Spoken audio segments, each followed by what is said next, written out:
À 7000 adjugés Robert Van Kerkhove.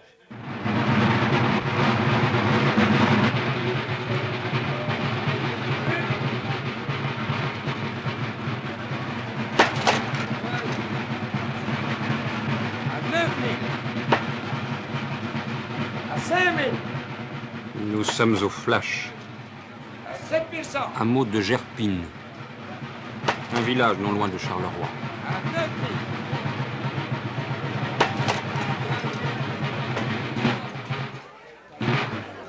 Et nous voilà arrivés en heure demoiselle. Cantinière des sapeurs. Mademoiselle Beauclair Marilyn. À 2500. À 2500. Ce dimanche de Pâques, comme tous les dimanches de Pâques, on casse ici le verre pour connaître le corps d'office, 2500. l'état-major si vous préférez, de la compagnie locale de marcheurs. 3000 à François. Les postes d'officiers et de cantinières sont mis à prix. Celui qui l'emporte aux enchères doit boire un verre de bière À Brigitte. et jeter ensuite ce verre au sol, 5000 pour Christine ce Dessau. geste constituant un engagement sur l'honneur. À 5100 pour Brigitte.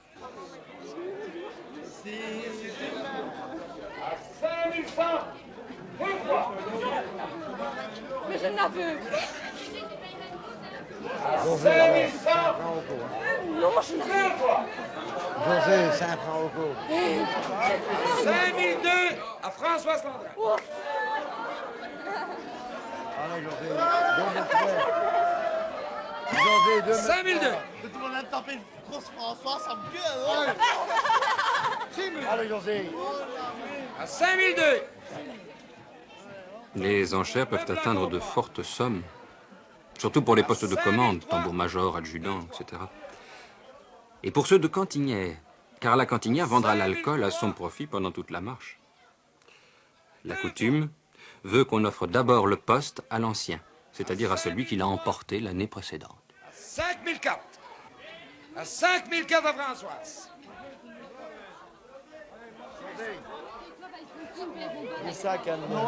Allez, José. Je suis ici, c'est pour ça. Allez, je mets ça en José, fond. 5 Non. francs tout le monde. 5004. Une fois.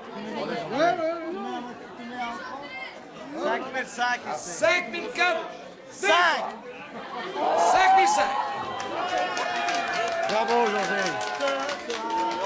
À 5500 pour Brigitte. Allez, José. Brigitte, prends-la. Sans pantalon, ce soir. 5500. Sans chemise. Qui dit mieux que 5500? Si Françoise veut l'avoir, elle va taper. En 1974, un poste de cantinière a atteint ici 40 000 francs. Je n'ai pas de sous, hein, t'es tombé.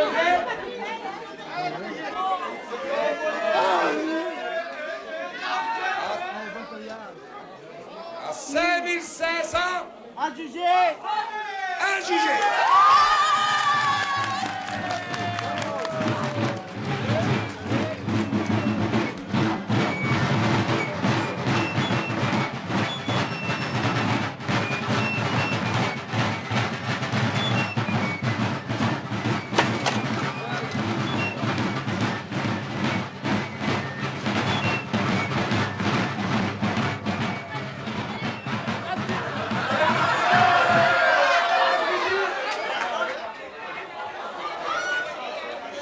Il s'agit d'être sérieux en affaires.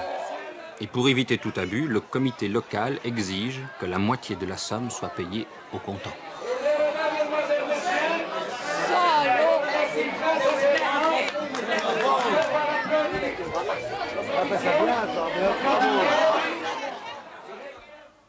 Quelque part dans la campagne gerpinoise.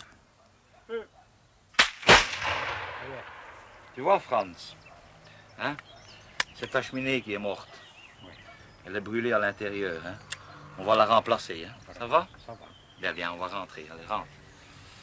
Une marche, en pays d'entre-Sambre et Meuse, c'est des soldats, des uniformes, mais surtout des armes. Tu vois, on va la retirer. Hein?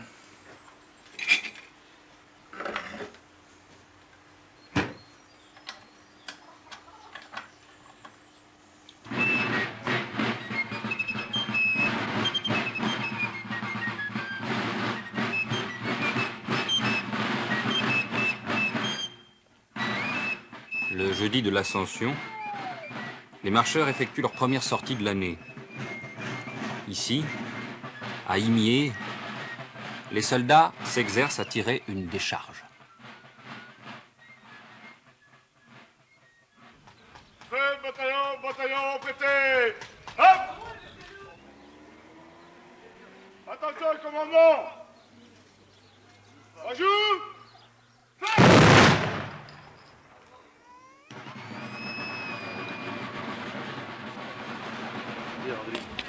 Hein? Je l'ai fait Ça va, exprès. ça? Ah oui, c'est pour protéger carrément la crosse de fusée. Ouais. Et en même temps pour protéger les pauvres morts. Dans les cafés, dans les maisons. Pour le damer, ça va, c'est bien. Les armes sont des répliques de tromblons de la fin du XVIIIe siècle Oui, à mon point de vue, ça fait le ou son. de fusils d'avant 1870, auxquels chacun apporte une petite touche personnelle. Étymologie pour les raouets, ça? Oh non, avec tout simplement un tournevis. Je fais sauter ça, j'enlève le vis. Je mets celle d'origine pour pouvoir exposer ça. C'est la vis de stout. Oui.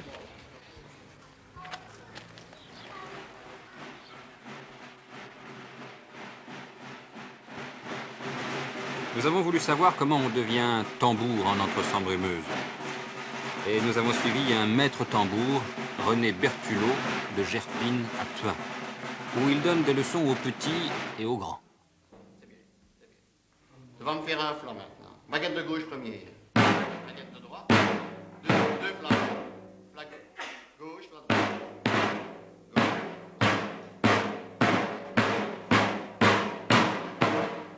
De quoi se compose un flanc? De taper sur le tambour. Frapper sur le tambour Avec les deux. avec les deux baguettes, mais pas ensemble, presque simultanément. Avec la baguette de gauche première, et puis alterner, gauche, puis baguette de droite, baguette de gauche, baguette de droite. Sur la feuille que vous avez en main est écrite la première hollandaise. Je vais la lire à haute voix, lisez-la avec moi. Raf, flabada, flabada, fla, fla. Raf, flabada, flabada, fla, fla. Raf, flabada, fla, fla, flabada, fla, flabada, fla, fla, fla. Reprise. Ra, fla, rabada, fla, raf, fla, fla, fla, fla. Rabada, fla, fla, rabada, fla, raf, flabada, fla, fla. Voilà, déposez les feuilles. On va jouer ça sur le tambour. Attention à l'attaque, hein? Bonne attaque. Donc, à beaucoup de 5. En avant. Marche.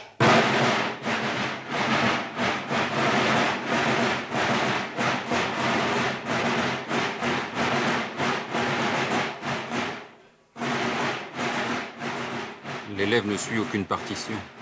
Et ces syllabes étranges, ra, fla, flabada, ne constituent qu'un aide-mémoire, une succession de coups de baguette retenus uniquement par la tradition orale.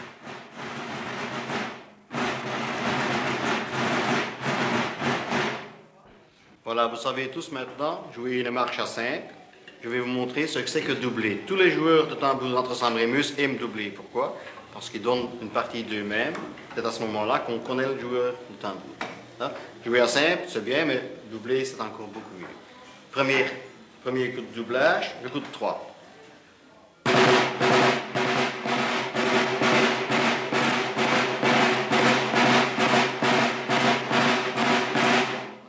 Maintenant, nous allons marcher, d'abord sur place, et nous allons jouer Gerpine.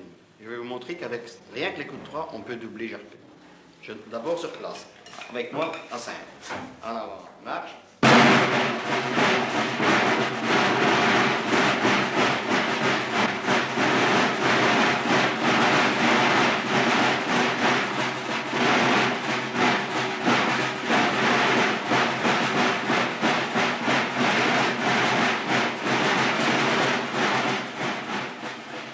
Quand on est tambour à Gerpine ou à Thuin, on n'apprend pas vraiment à doubler. On devine comment doubler. Comme on devine au moindre signe du fifre quel air celui-ci entonne. Le fifre est en effet indissociable du tambour et une compagnie ne se conçoit pas sans sa batterie formée en général d'un fifre et de 6 tambours.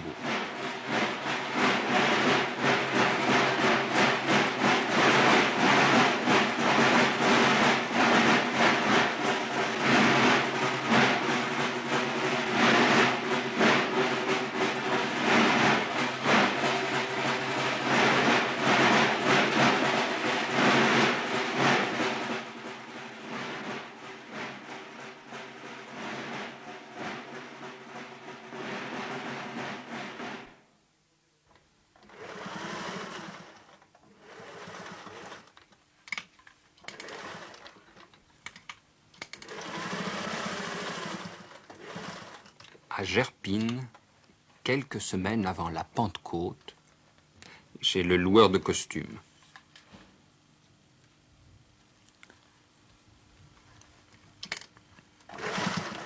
C'est ici, dans l'entreprise familiale, l'une des 2 maisons spécialisées de la région, que naît l'uniforme.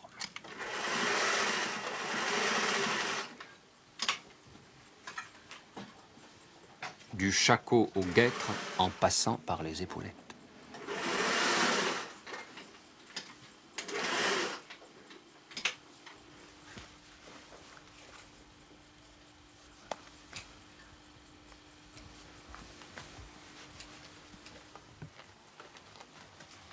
Baudrier, hein? Chacun essaie l'uniforme, du simple soldat au prestigieux tambour-major. Il est trop court. Un petit gars. Oui, 10 cm, un petit coup.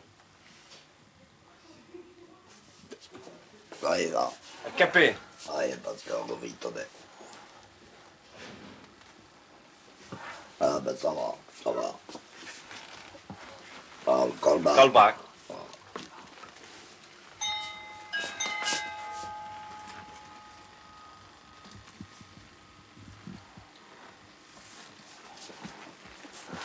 Voilà. Oh, ben tout va bien. Ça va, faut allonger le baudrier. Oui.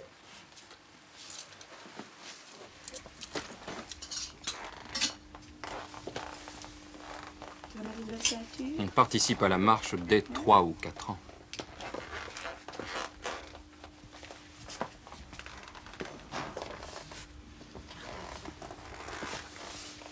Beau chapeau.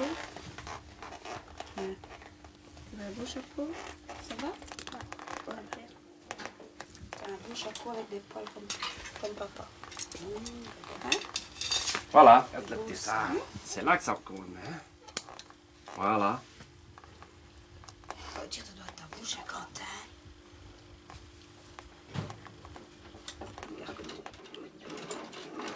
L'ingéniosité de l'artisan qui confectionne des costumes anciens avec des matières modernes n'a d'égal que son souci de reproduire fidèlement le moindre détail.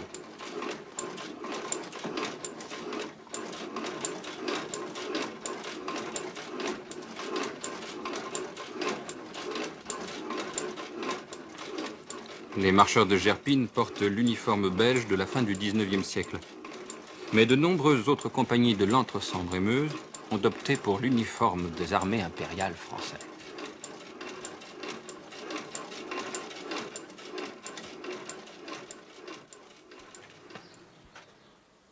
À mon commandement. À jour, feu.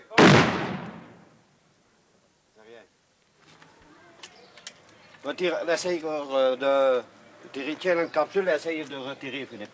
La poudre n'est pas là. Ah ben, se coule un petit peu, hein. Referme le chien. Referme le chien, se coule un petit peu à terre. Je vais te repasser une capsule.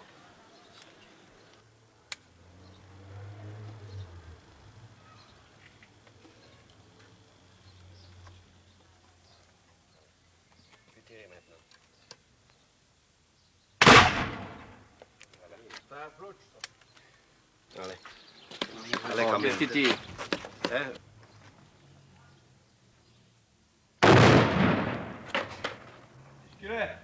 Viens là. Un tromblon ne se manie pas sans précaution.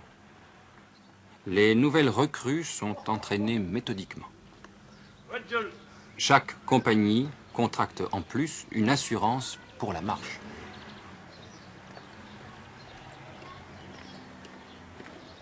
Ça, c'est un beau. Il est beau, hein? C'est un beau, cette fois-ci. Il est bien trouvé. Ah oui.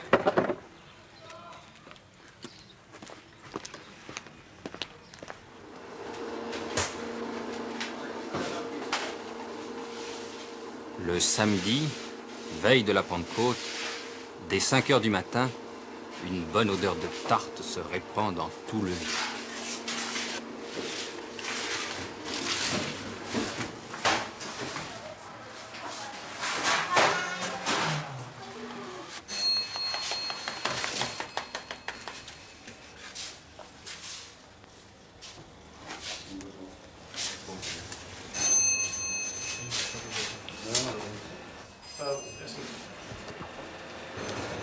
2 rouges, 1 blanche, donnez. Une cerise, un ré, 2 grandes, 2 rouges séparés, une prune verte. Aujourd'hui, je fais 350 tacts. Hier, j'en ai fait 700. Demain, on va faire le pistolet, sandwich et pain. Et après, on va marcher.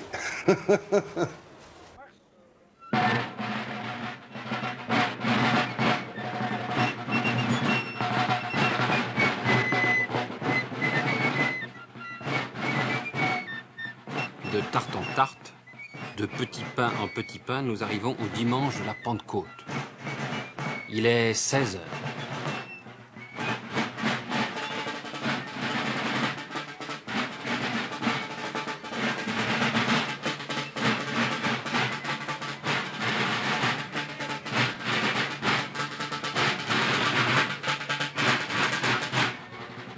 Les officiers et la batterie en grande tenue sont rassemblés devant l'église de Gerpine pour la cérémonie de la sortie du drapeau.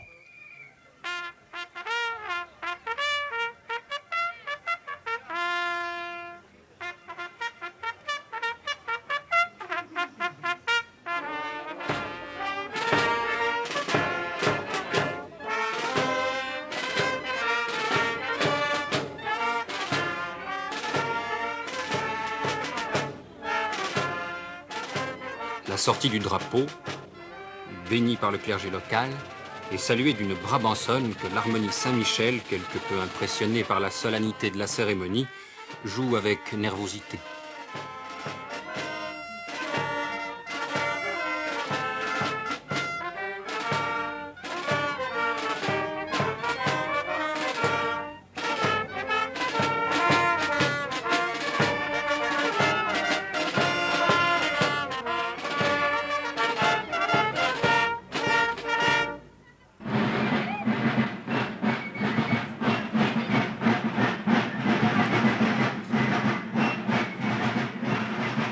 C'est alors la mobilisation générale.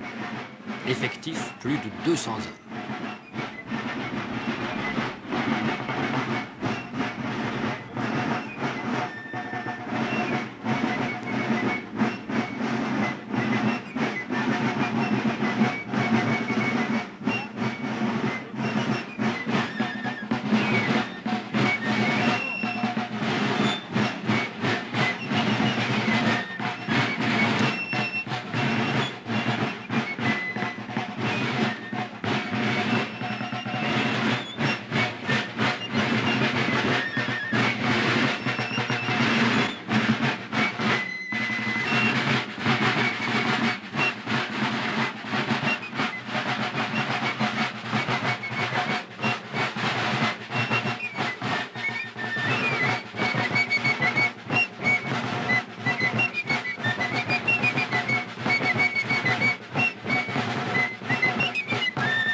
Sur la place de la Halle, soldats, officiers, batteries se rassemblent. Tout Gerpine attend avec émotion la première décharge.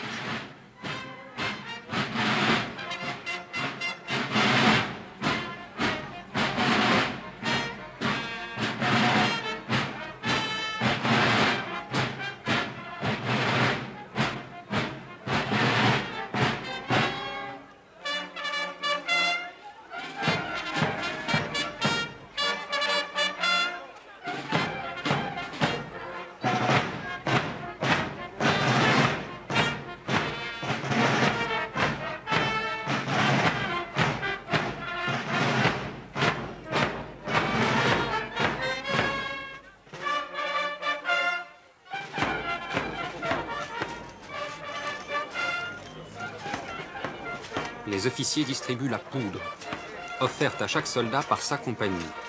Celle-ci, en effet, a collecté depuis Pâques de maison en maison et a ainsi réuni une somme rondelette, bien nécessaire pour payer non seulement les munitions, mais aussi les musiciens, batterie et harmonie, et surtout les boissons consommées par chacun de ses membres.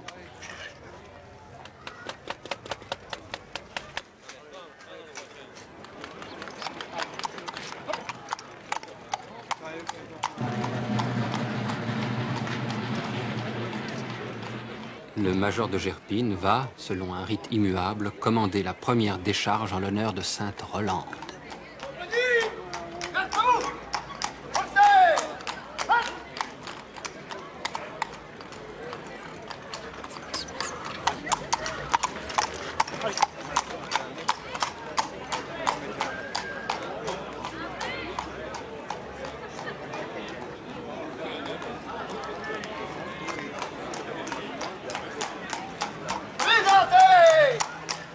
Le texte qu'il prononce est traditionnel et chaque tireur est attentif à ce que le coup parte sur le dernier mot, feu.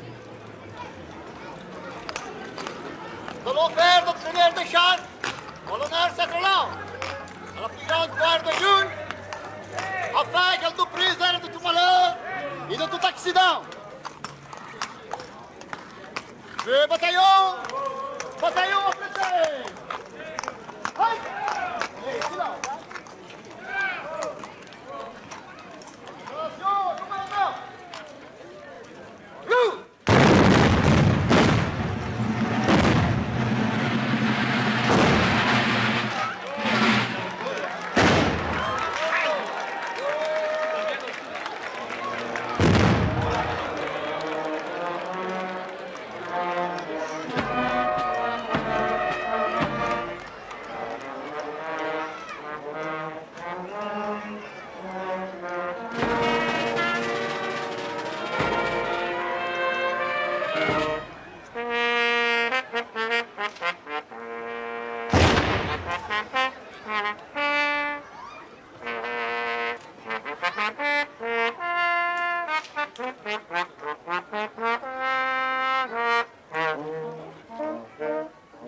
Le public, ravi ou consterné selon la précision de l'ensemble, assiste à l'aubade traditionnelle offerte par l'harmonie Saint-Michel.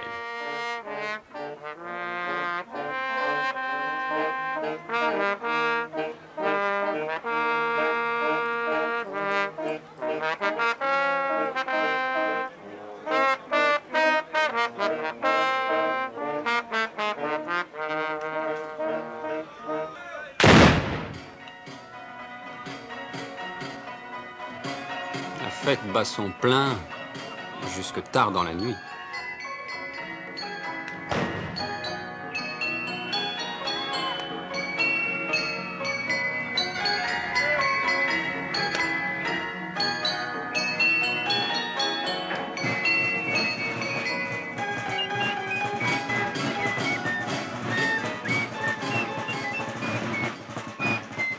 Vers 10 heures, la batterie parcourt les rues, mêlant l'air de la retraite aux accents plus modernes de la musique de foire.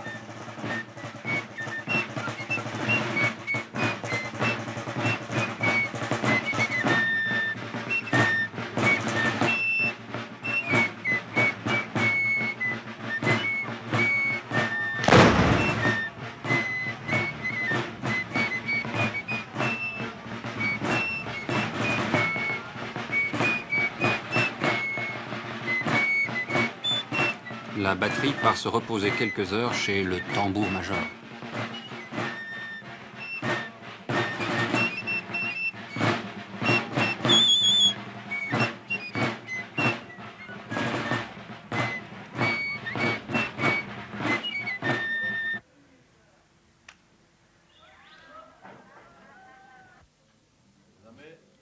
Lundi de Pentecôte, 1h30 du matin. Patrick. Oui. Comment il est là?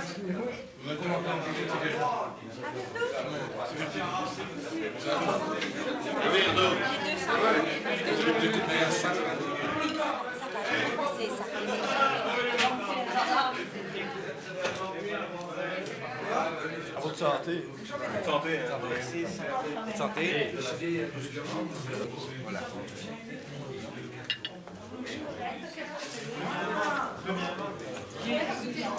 Jules. Ah. Non, ça.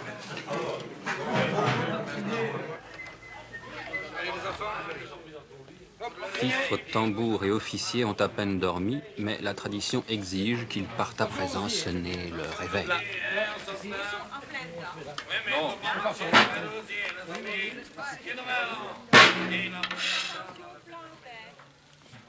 Hop, attention plante.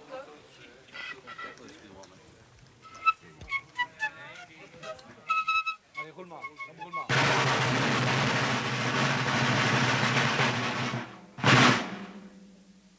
Pour le réveil. Fais-le avant. Marche.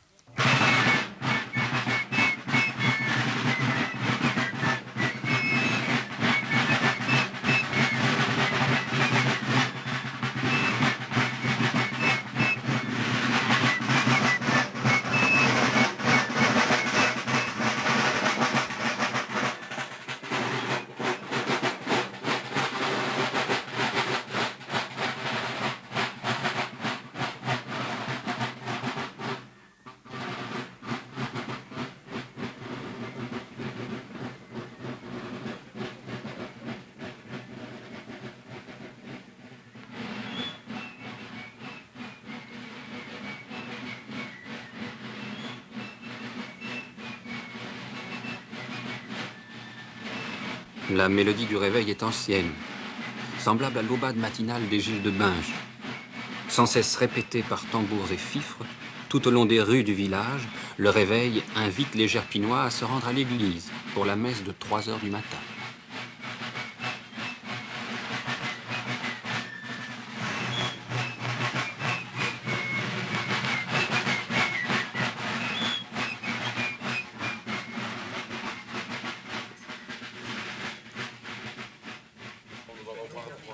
Du village voisin, Villers-Poterie, musiciens et officiers se dirigent eux aussi vers le centre de Gerpine.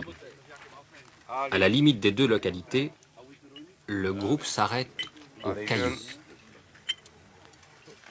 Allez, bonjour. Allez. Alors, des KV, à votre santé.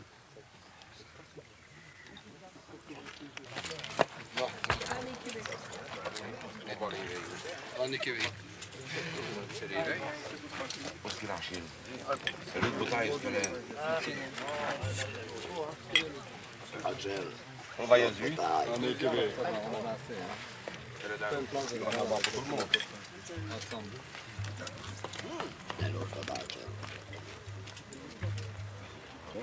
Stop. Oui, en effet. On est KV. Il y a un tambour, qu'est-ce que c'est ici? En effet. On en est Québec, on est. Tout le monde, t'en as eu? Bien. Là, tu auras des beaux enfants. Allez. Allez, suivons. Les mêmes gestes sont refaits chaque année. On y va? Allez. Pour le réveil en avant. Marche.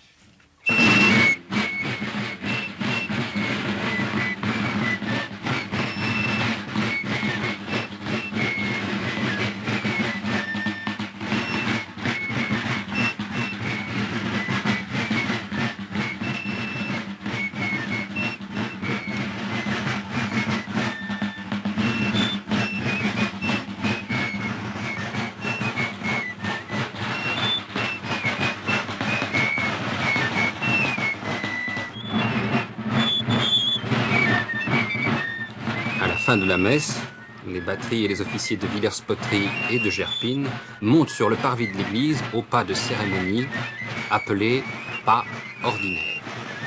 L'honneur de sortir la procession revient traditionnellement à la batterie de Villers-Poterie, car on dit que c'est dans cette localité que Sainte Rolande, patronne de Gerpine, est morte en 774.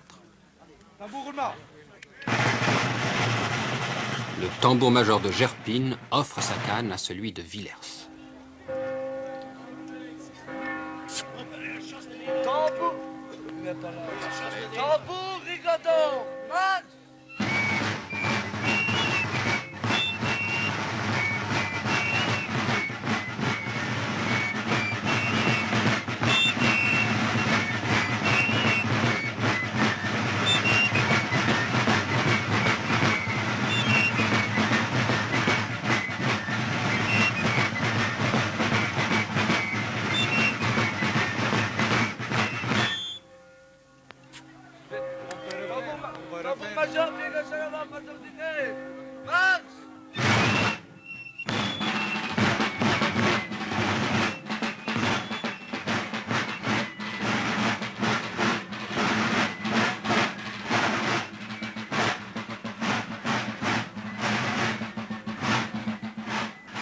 La chasse de Sainte-Rolande date de 1599. Elle sera portée par les pèlerins tout au long d'une procession qui parcourra plus de 35 kilomètres. Comme hier, dimanche, la première salve est tirée sur la place de la Halle.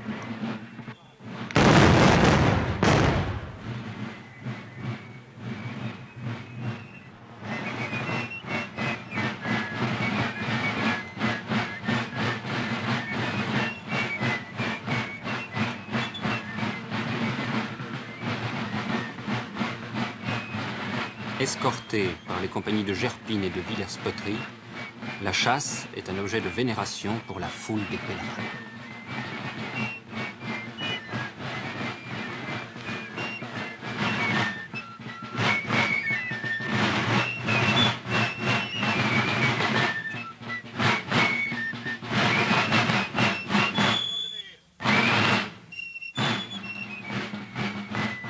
Au lieu-dit la Querelle, à hauteur de la dernière maison du village de Gerpine, sur la route de Imier, le tambour-major de Villers-Poterie remet la canne avec émotion à son vieil ami de Gerpine.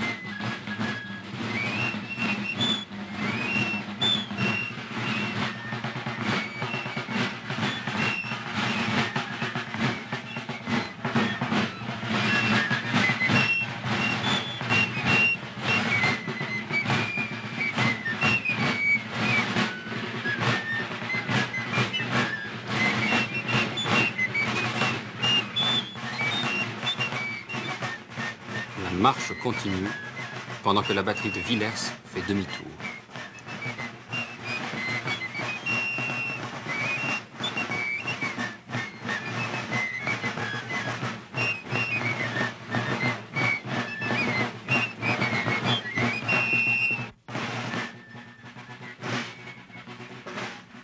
La procession se dirige vers Imier, où l'attend la compagnie locale.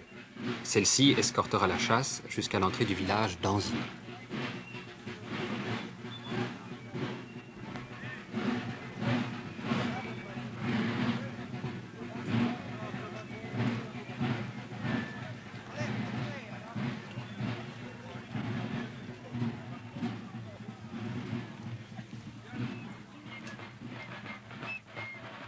Le curé d'Anzine et ses paroissiens ont amené la chasse de Saint-Auger, saint dont la fête tombe précisément le lundi de la Pentecôte.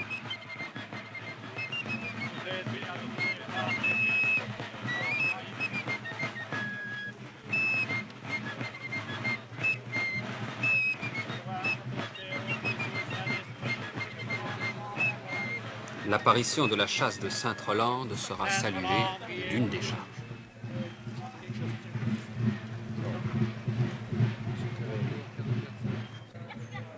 Présentez! Arme! Tabarnak!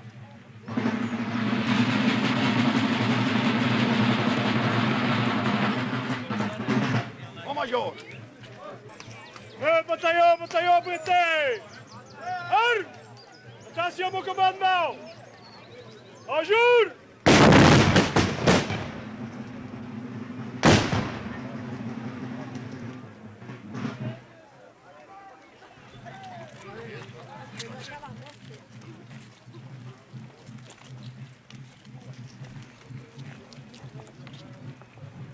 La procession repart vers l'église d'Anzine, où elle fera une courte halte.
Destinée à rehausser l'éclat d'une cérémonie, la marche ou escorte militaire remonte au Moyen Âge.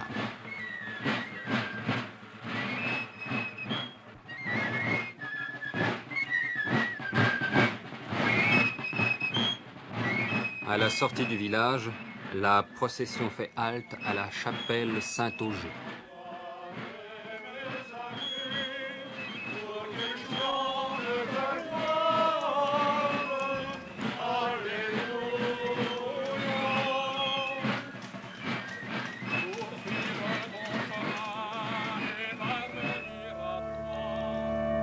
À l'issue de la cérémonie religieuse, la séparation des deux chasses se fera dans la plus grande confusion. Certains y voient le rappel des fuites de Rolande et d'Auger, la première fuyant le mariage, le second la poursuivant. La chasse de Saint-Auger et la compagnie d'Anzine regagnent leur localité, tandis qu'à travers champs, la chasse de Sainte-Rolande, sans escorte cette fois, gagne Tarsienne. Vous êtes bénie entre toutes les femmes et Jésus, le fruit de vos entrailles, est béni. Dieu prie pour nos pauvres pécheurs, maintenant et à l'heure de notre mort.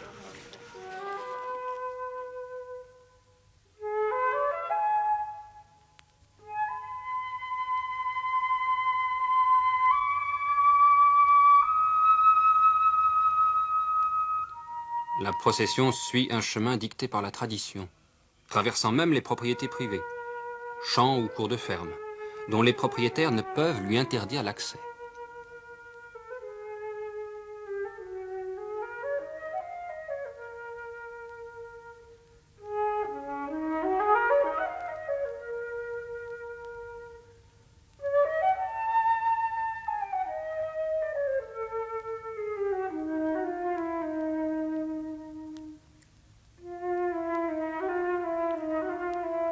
Les marcheurs, soldats ou musiciens, n'effectuent jamais le tour complet le lundi de la Pentecôte.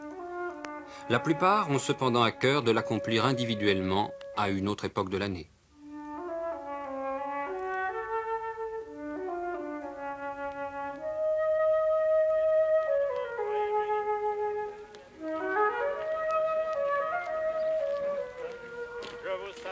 Seuls, une dizaine d'accompagnateurs parcourent obligatoirement les 35 km. Ce sont les représentants des familles astreintes par la tradition à réparer ainsi un sacrilège commis, dit-on, par un ancêtre. Le Seigneur est avec vous. Vous êtes bénie entre toutes les femmes et Jésus, le fruit de vos entrailles, est béni. Je vous salue Marie, pleine de grâce, le Seigneur est avec vous. Vous êtes bénie entre toutes les femmes et Jésus, le fruit de vos entrailles, est béni.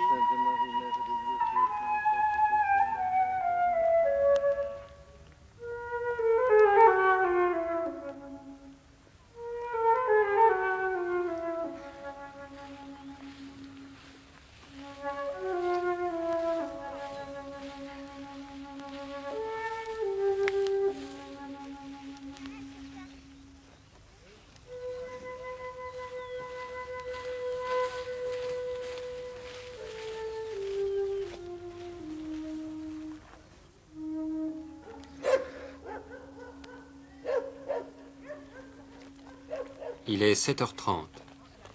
La procession arrive à la ferme de Bertrand Sard, ancienne commanderie de l'ordre des Templiers. La chasse est déposée dans la chapelle.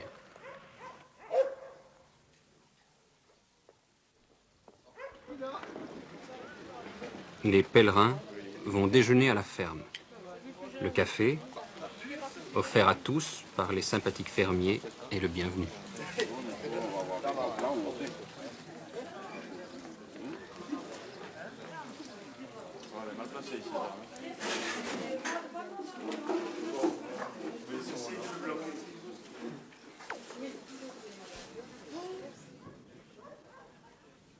La procession repart. La propriétaire de la ferme a le privilège de porter la chasse. Je vous salue Marie, pleine de grâce, le Seigneur est avec vous. Vous êtes bénie entre toutes les femmes et Jésus, le fruit de vos entrailles, est béni. Sainte Marie, Mère de Dieu, prie pour nous pauvres pécheurs, maintenant et à l'heure de notre mort. Amen. Je vous salue Marie, pleine de grâce, le Seigneur est avec vous. Vous êtes bénie entre toutes les femmes et Jésus, le fruit de vos entrailles, est béni.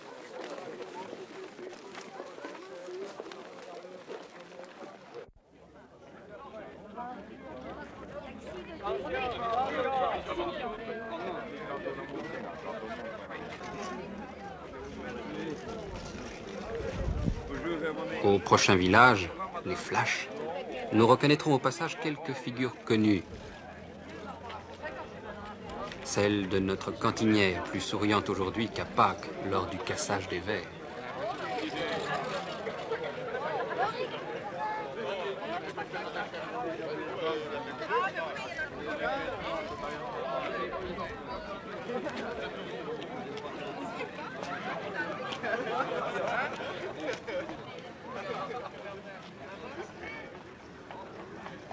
Les chevaux comme les hommes ont des fourmis dans les jambes.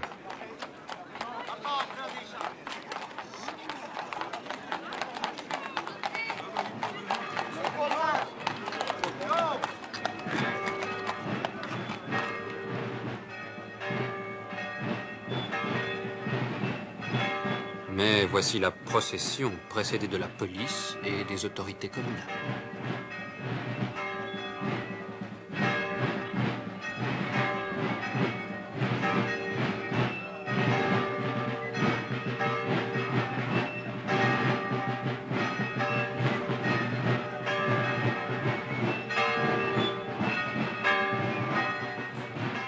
Au passage de la chasse, les marcheurs forment une haie d'honneur.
Chaque compagnie doit entretenir son drapeau.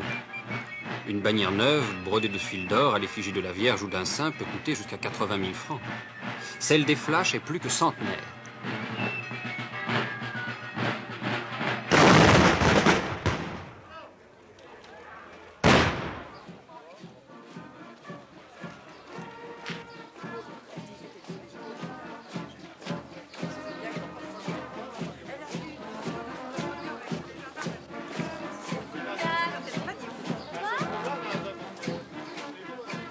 À Joncray comme ailleurs, la tradition séculaire de la marche s'accommode bien d'éléments musicaux disparates.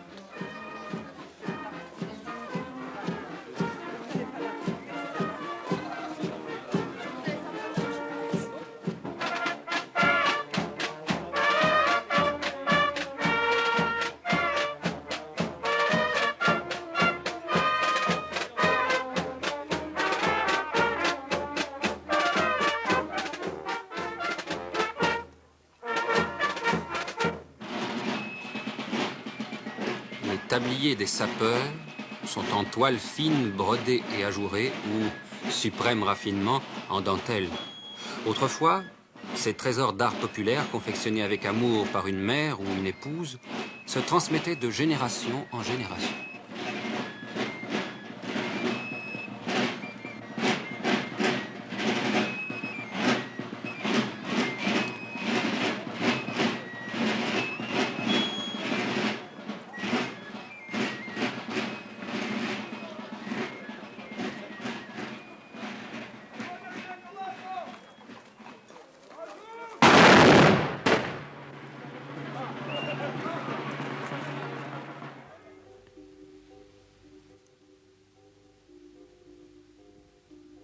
Entre Joncray et Accaux, la procession tâche de regagner le temps perdu aux diverses parades et, profitant de l'absence de la batterie, presse le pas dans un magnifique décor champêtre.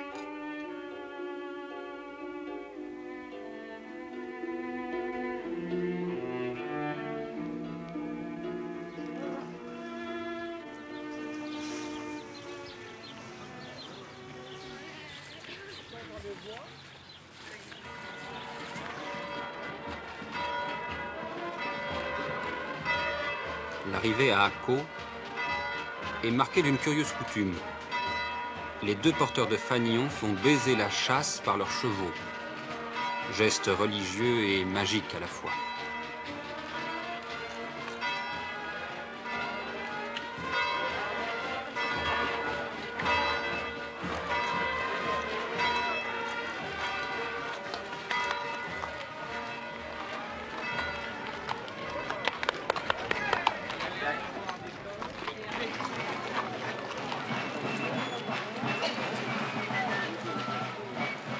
La marche gagne en majesté lorsqu'elle pénètre dans le parc du splendide château Pirmé, où l'attend une foule avide de spectacles hauts en couleur.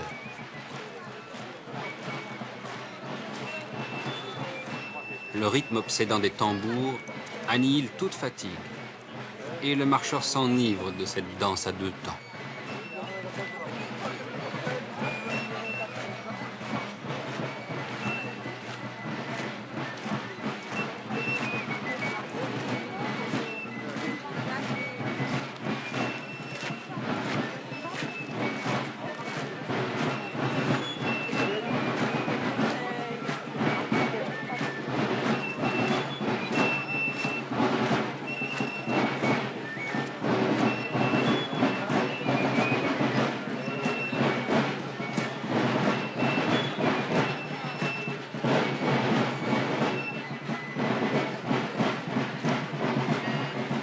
Parmi les 1500 marcheurs, nombreux sont ceux qui ignorent la religion catholique en ses pratiques et ses croyances profondes. Mais dans chaque cœur vit au moins une parcelle de foi en Sainte Rolande, protectrice de Gerpine et du marcheur. Que l'homme soit d'Akko, d'Anzine, de Gougny, des Flachs, de Fromier, d'Imier, de Joncret, de Villers-Poterie ou de Gerpine-Centre, le marcheur de Sainte-Rolande a conscience d'accomplir une tradition séculaire qu'il faut maintenir.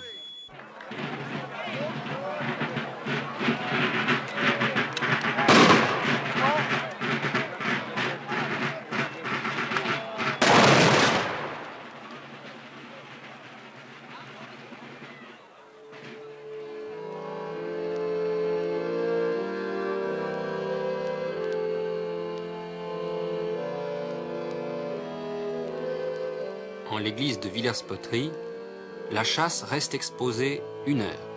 Ce privilège est dû à un épisode de la légende de Sainte-Rolande, qui, ayant trouvé refuge à Villers-Poterie et sur le point de mourir, y guérit un aveugle boiteux. Aujourd'hui, sa chasse est l'objet d'une fervente vénération populaire, car Sainte-Rolande passe pour guérir non seulement la cécité naissante, mais encore la rétention d'urine et les hernies.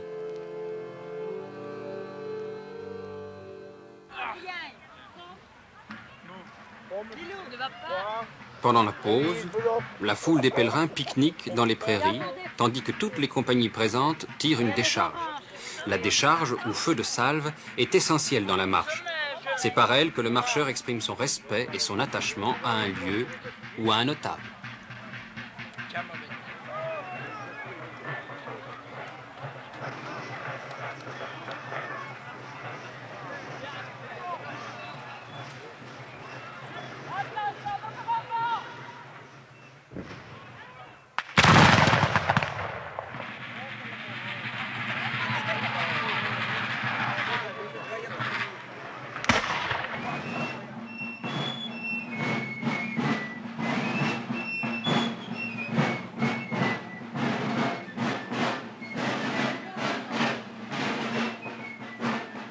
Peu après 13 heures, tous se dirigent vers la ferme qui jouxte l'église.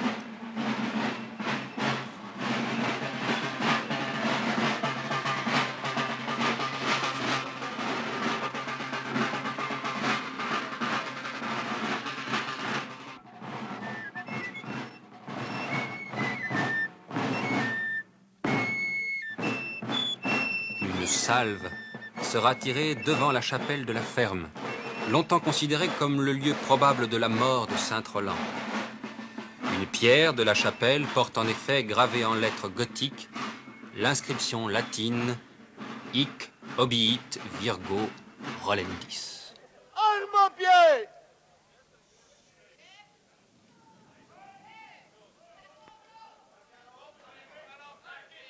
Portez! Arme!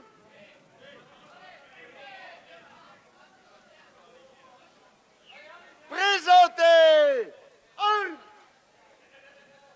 Tambour-major, roulement!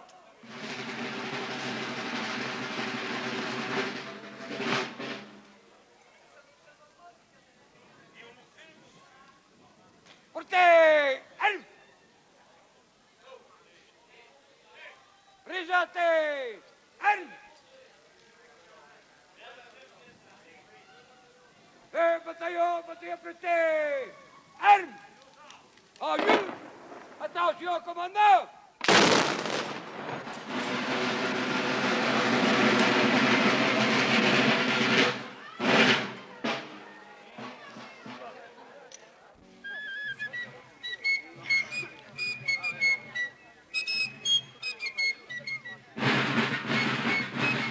La rentrée à Gougny ne manque pas de faste. La foule des curieux se masse pour admirer au passage la prestance d'un ami, d'un voisin, superbement coiffé du colbac, que l'on appelle ici familièrement le bonnet à poil, ou portant avec fierté la masse d'armes ou le sabre.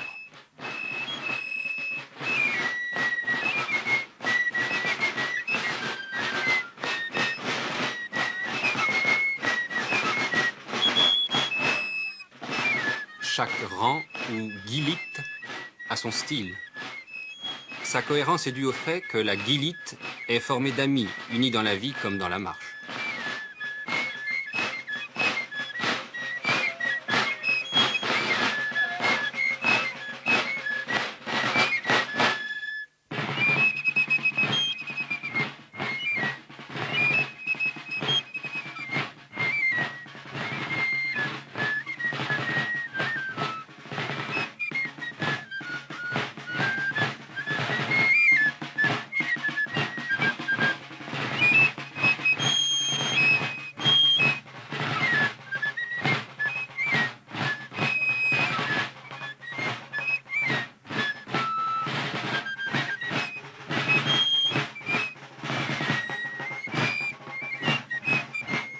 À Gougny comme ailleurs, un hommage à la chasse est rendu par la troupe.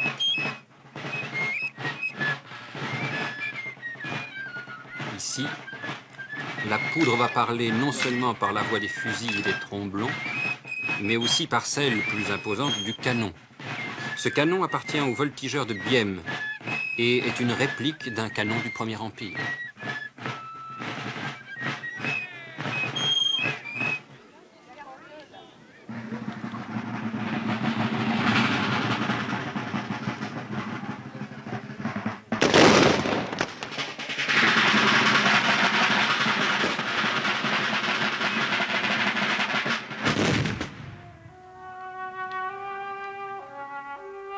Ne laissant à Gougny qu'une âcre fumée bleue et le souvenir d'une belle décharge, la marche retourne à Gerpine en passant par le charmant village de Frommiers. 17 heures, rassemblement au Sartia, immense prairie où évoluent à présent 1500 hommes en uniforme.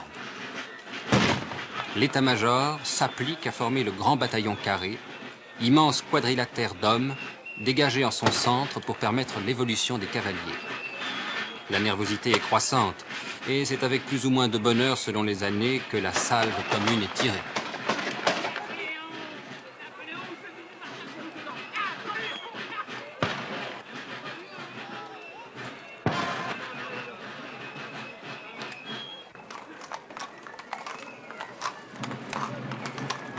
Du Sartia à l'église de Gerpine, la route n'est pas longue. Quelques centaines de mètres. 1 kilomètre tout au plus. Mais il faudra 3 heures pour les parcourir.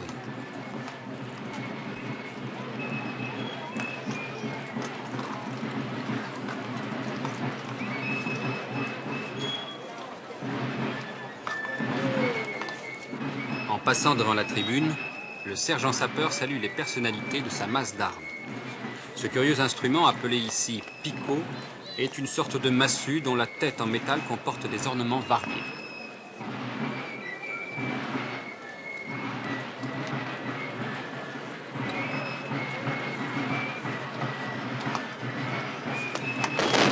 Et nous retrouvons notre petit canon. Bien coupable cette fois.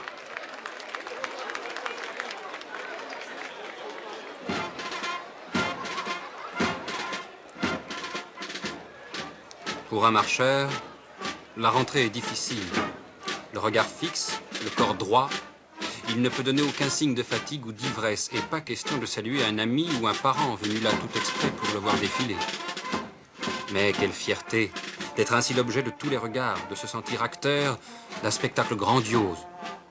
Certains marcheurs pousseront la coquetterie jusqu'à changer de pantalon pour défiler ici.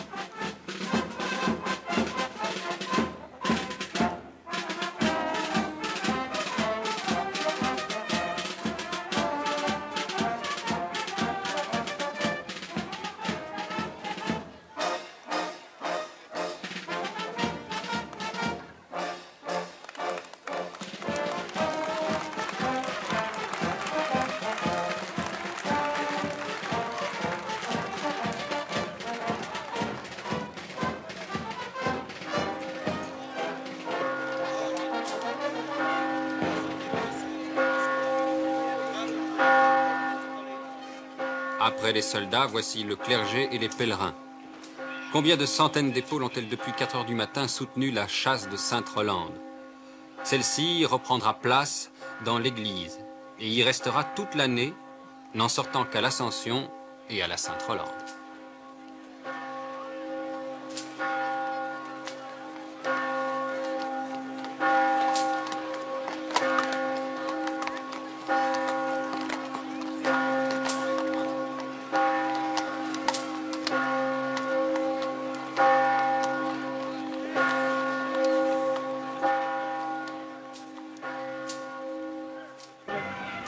Compagnie, garde à vous! Le lendemain, après la messe des marcheurs, la matinée est consacrée à faire les confrères, c'est-à-dire à exécuter des salves en l'honneur des notables, bourgmestres, médecins, notaires.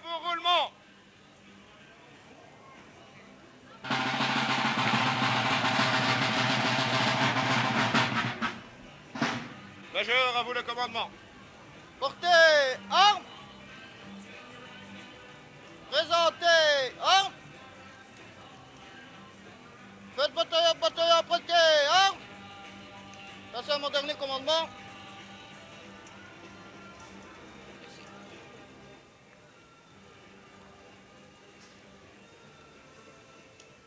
À mon commandement, en joue!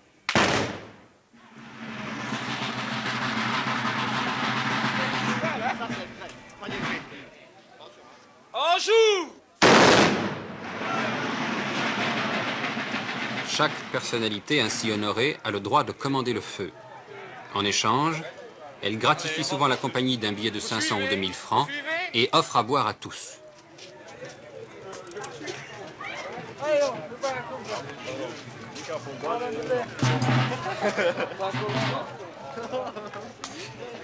Après les personnalités, ce sont les officiers qu'on honore. Ici, à Villers-Poterie, la marche a cessé d'être une escorte à une procession. Elle a perdu sa rigueur militaire et se mue peu à peu en fête populaire. De décharge en libation, de libation en tarte et de tarte en nouvelle libation, toute la journée se passe dans la bonne humeur.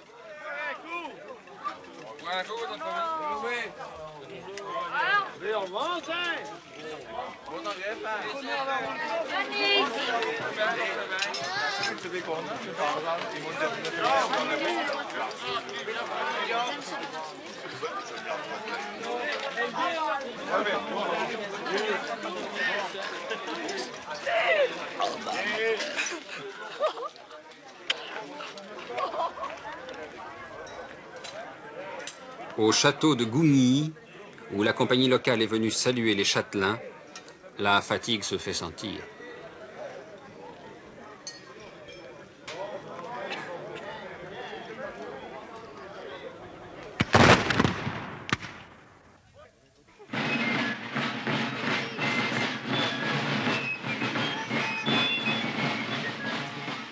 Le soleil se couche sur Villers-Poterie. Pour les marcheurs, ce crépuscule marque le début du tout à l'envers. Les officiers deviennent soldats, les soldats deviennent officiers, Et le tambour-major a cédé sa canne à la cantinière.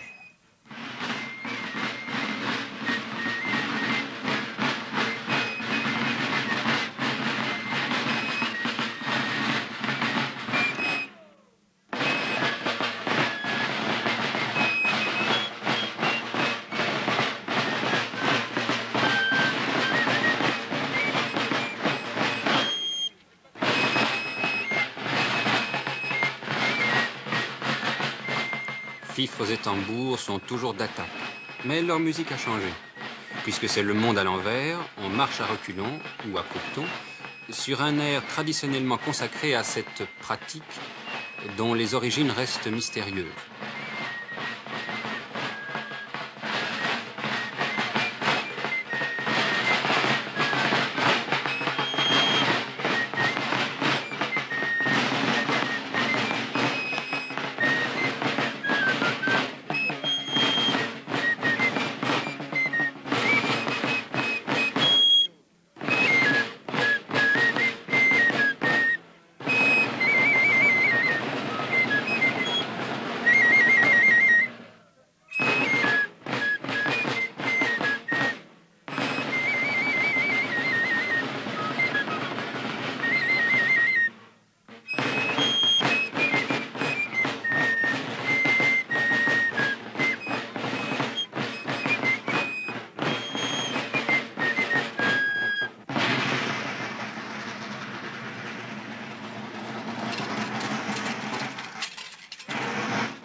Villers-Poterie, il est d'usage d'enterrer la Pentecôte au lieu dit la figoterie. Le jeu, car il s'agit surtout d'un jeu, consiste à disperser au moyen de coups de feu les 2 ou 3 ballots de paille enflammés au milieu de la route.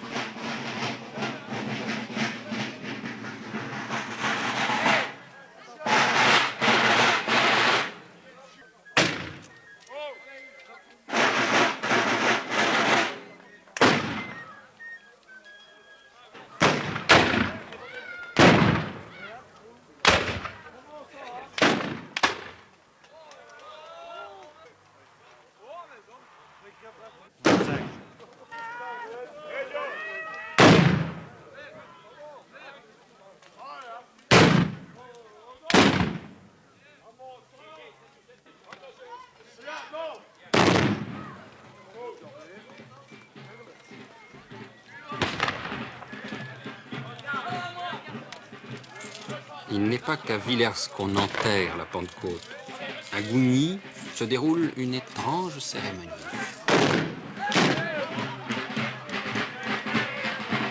L'atmosphère, ici, est brûlante. Le tout à l'envers a tout envahi. Les têtes, dont le shako retourné est souvent garni de feuillage, sont lourdes, enivrées par l'alcool, la poudre et les tambours.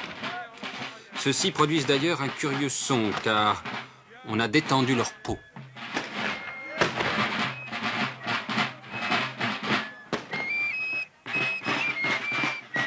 Et démarre la caracole. La file des marcheurs forme une longue spirale, d'où son nom, caracole signifiant escargot en wallon. Spirale qui se referme imperceptiblement sur elle-même.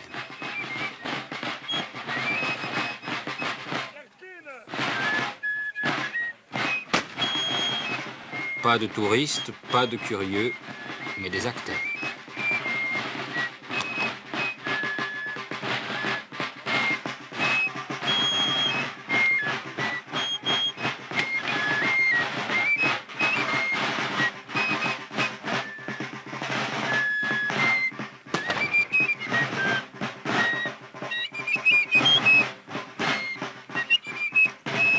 Déguisés en femmes, parodie vivante du soldat qu'hier encore ils incarnaient fièrement, ils ne cessent de tourner au rythme obsédant des tambours.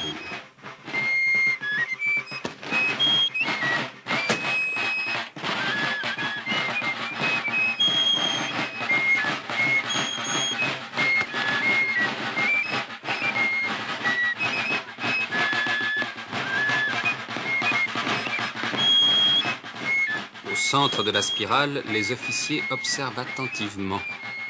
Ils cherchent une victime. On prétend que la victime serait le plus ivre de tous.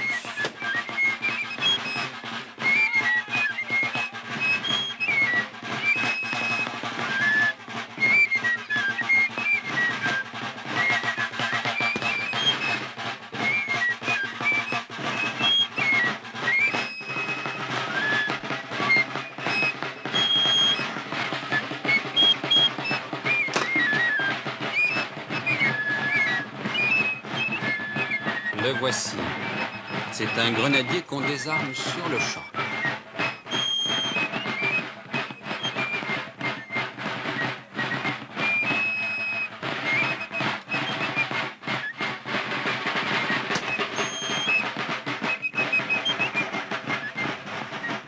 On le couche et on l'exécute, symboliquement s'entend.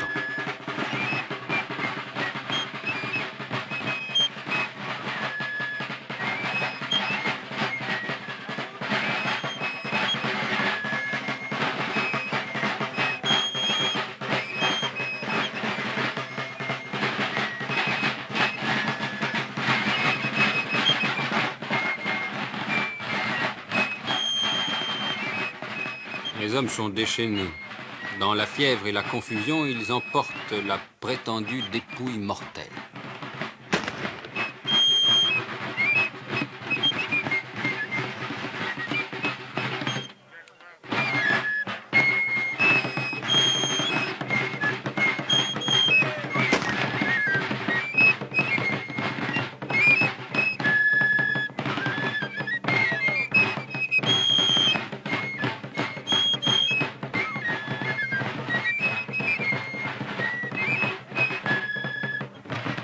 Le cortège prend des allures carnavalesques. C'est la fête de l'exubérance et de la jeunesse. Faut-il crier au sacrilège? Non, car en tout marcheur, le révolutionnaire côtoie le discipliné, l'esprit païen, l'âme religieuse. L'homme est ainsi fait. Après la rigueur et la dignité, le désordre et le défoulement. C'est au local de la compagnie qu'a lieu l'événement.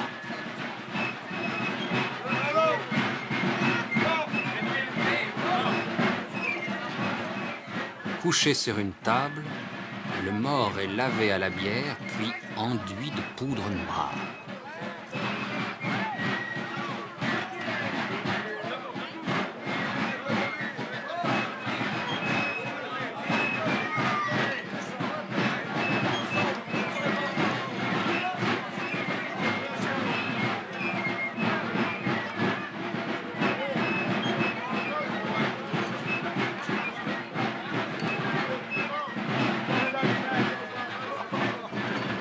Prodige.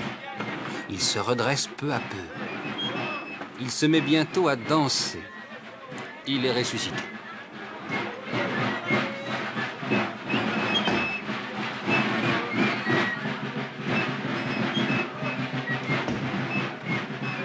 La fête est morte pour cette année, mais le marcheur est bien vivant.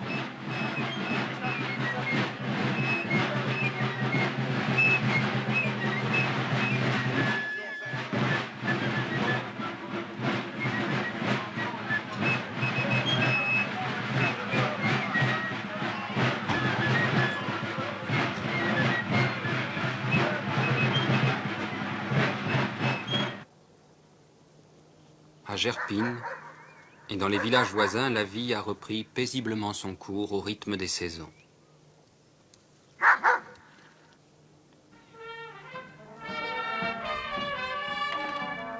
Mais au printemps suivant, les hommes se rassemblent à nouveau.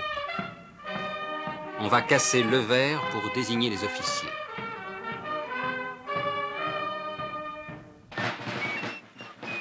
Honneur à l'ancien.